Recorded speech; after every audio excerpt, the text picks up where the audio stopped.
जनाजे के साथ साथ चलते हुए सब लोग कलमा पढ़ रहे थे। जनाज़ागाह भी कुछ फासले पर थी। तभी मुझे अपने साथ चलते हुए शख्स की धीमी मगर साफ आवाज सुनाई दी, या अल्लाह इसे बेहिसाब अजर देना, अल्लाह इसे बेहिसाब अजर देना।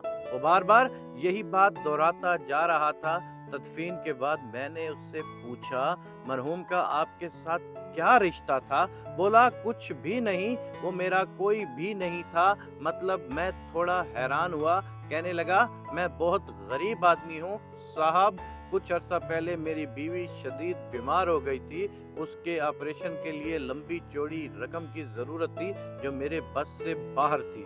हर तरफ से मायूस होकर गांव के चौधरी से इस शर्त पर कर्ज लिया कि अगर 1 साल के अंदर अदा न कर सका तो वो इसमें सूद की रकम भी शामिल कर लेगा। उस वक्त मैं दुख और गम से निढाल था और जरूरतमंद भी, इसलिए मान गया।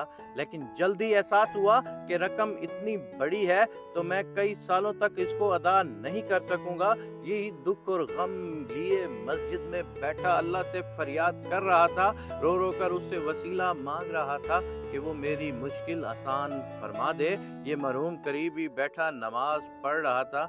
इसने शायद मेरी आहोजारी सुन ली। पास आकर बोला, मैं ज्यादा अमीर तो नहीं हूँ, लेकिन वादा करता हूँ कि अल्लाह की रजा की खातिर तुम्हारा कर्ज उतारने में तुम्हारी मदद करूंगा। और फिर उसने वाकई अपना वादा पूरा किया। अल्लाह का फरमान है साहब कि किसी के कर्ज का बोझ उतारने वाले को 18 गुना ज्यादा सवाब मिलेगा।